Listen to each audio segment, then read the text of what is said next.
disappointed ang tao sa serbisyo ng gobyerno. Hindi nila nararamdaman. Magandang hapon mga kababayan. Ngiwi-ngiwi muna tayo. Practice tayong panga.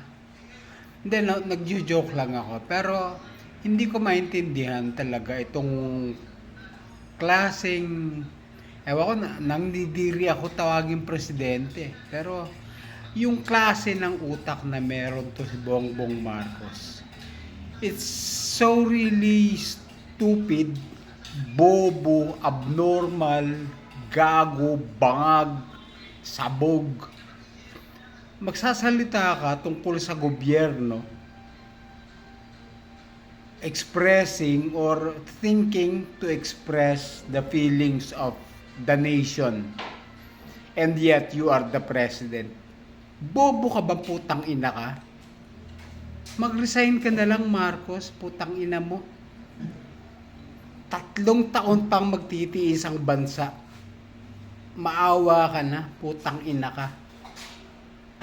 Sige, paalam, buwisit.